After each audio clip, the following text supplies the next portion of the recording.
ಎಲ್ಲ ತಾಯ್ನಾಡು ಜನತೆಗೆ ಈ ನಿಮ್ಮ ಹಳ್ಳಿ ಹುಡುಗ ಮಾಡುವ ನಮಸ್ಕಾರಗಳು. ಇವತ್ತಿನ ವಿಡಿಯೋಗೆ ಸ್ವಾಗತ ಸುಸ್ವಾಗತ. ಇವತ್ತು ಡ್ಯೂಟಿ ಮುಗಿಸ್ಕೊಂಡು ಬರ್ತಿದ್ದಂಗೆ ನಮ್ಮ ದೋಸ್ತ ನಮ್ಮ ಮನೆ ಬಾಗ್ಲಲ್ಲೇ ಮಲಗಿದ್ದ. ಏನು ಎದೋಳ ಅಂತ ಎಷ್ಟಂದ್ರೂ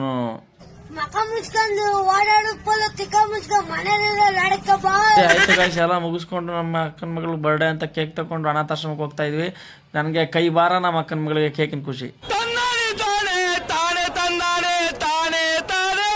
ಹೋಗೋ ದಾರಿಲಿ ಮಳೆ ಸ್ಟಾರ್ಟ್ ಆಯಿತು. ಸರಿ ಆಯಿತು, ಸ್ವಲ್ಪ ಹೊತ್ತು ನಿಂತೋಗೋಣ ಅಂತ ಸ್ವಲ್ಪ ಹೊತ್ತು ಅಲ್ಲೇ ಸ್ವಲ್ಪ ನಿಂತು ಅಲ್ಲಿಂದ ಮತ್ತೆ ಮಳೆ ನಿಂತ ಮೇಲೆ ನಮ್ಮ ಪ್ರಯಾಣನ ಮುಂದುವರಿಸಿದ್ವಿ. ಸರಿ, ಮಳೆಯಿಂದ ಎಲ್ಲ ತಪ್ಪಿಸ್ಕೊಂಡು ನಾವು ಸೇರ್ಬೇಕಾಗಿರೋಂಥ ಆಶ್ರಮನ ಸೇರಿದ್ವಿ. ಗೈಸ್, ಒಂದ್ಸಲಿ ವಿಡಿಯೋ ನೋಡ್ಕೊಂಡು ಬನ್ನಿ, ನೆಕ್ಸ್ಟ್ ಇನ್ನೊಂದು ವಿಡಿಯೋ ಹಾಕ್ತೀನಿ, ಮತ್ತು ಅದ್ರ ಬಗ್ಗೆ ಆಮೇಲೆ ಮಾತಾಡ್ತೀನಿ.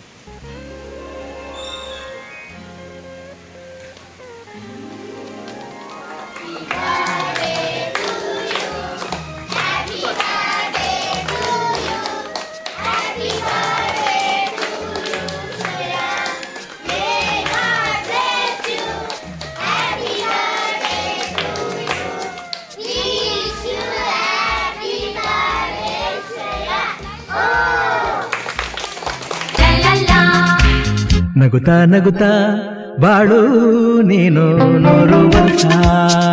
ಗೈಸ್, ಏನು ಹೇಳೋಕೆ ಬಂದೆ ಅಂದರೆ, ಎಷ್ಟು ಖುಷಿಯಿಂದ ಆಶ್ರಮಕ್ಕೆ ಹೋದ್ವಿ ಬರ್ಡೇ ಸೆಲೆಬ್ರೇಟ್ ಮಾಡಬೇಕಂತ.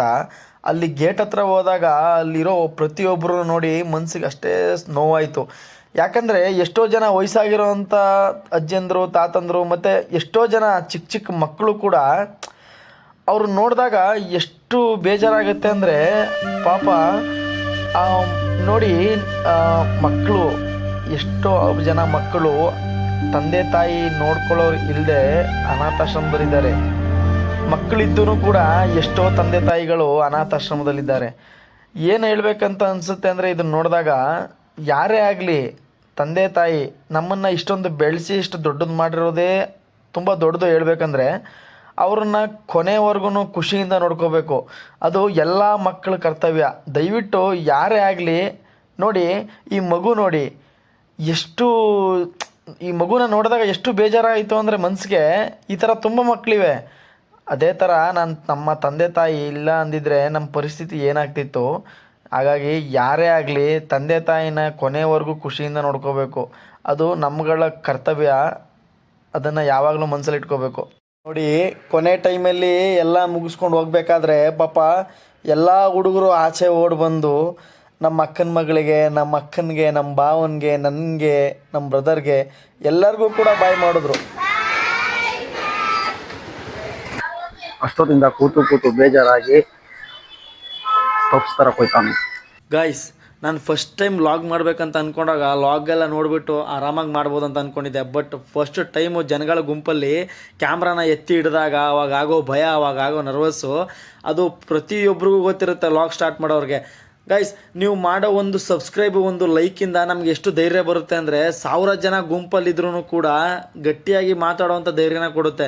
ಹಾಗಾಗಿ ಸಬ್ಸ್ಕ್ರೈಬ್ ಮಾಡಿ, ಲೈಕ್ ಕೊಡೋದು ಮಾತ್ರ ಮರಿಬೇಡಿ. ನಮ್ಮಂಥ ಚಿಕ್ಕ ಸ್ಟಾರ್ಟ್ ಮಾಡ್ತಿರೋರನ್ನ ನೀವೇ ಬೆಳೆಸಬೇಕು.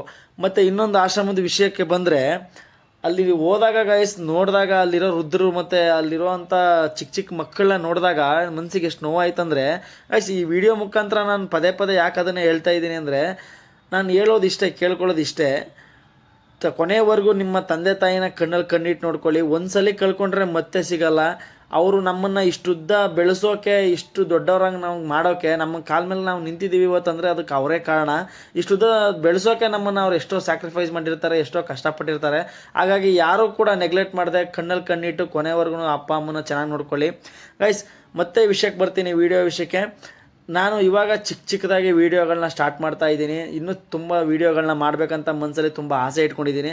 ಅದಕ್ಕೆ ನಿಮ್ಮ ಸಪೋರ್ಟ್ ತುಂಬ ಬೇಕೇ ಬೇಕು. ಹಾಗಾಗಿ ವಿಡಿಯೋ ಇಷ್ಟ ಆದಾಗ ವಿಡಿಯೋ ನೋಡಿ, ವಿಡಿಯೋ ಇಷ್ಟ ಆದರೆ ಒಂದು ಲೈಕ್ ಮಾಡಿ, ಒಂದು ಸಬ್ಸ್ಕ್ರೈಬ್ ಮಾಡೋದು ಮಾತ್ರ ಮರಿಬೇಡಿ. ಅಯ್ಯ, ಈ ಹುಡುಗಿನ ಮಾತಾಡ್ಸಿದ್ರೆ ಮಾತಾಡ್ತಿಲ್ಲ. ಇದು ಯಾವ ನಿಮ್ಮ ಹುಚ್ಚ ಮೊಬೈಲ್ ಹಿಡ್ಕೊಂಡು ಮಾತಾಡ್ಕೋಯ್ತಾನೆ ಒಬ್ಬೊಬ್ಬನೇ ಅಂದ್ಬಿಟ್ಟು, ಏನೋ ಒಂದು ಕಂಟೆಂಟ್ ಸಿಗುತ್ತೆ ಅಂದ್ಬಿಟ್ಟು ಮಾತಾಡ್ಸಿದ್ರೆ ಮೊನ್ನೆ ಮಾತಾಡಲ್ಲಪ್ಪ.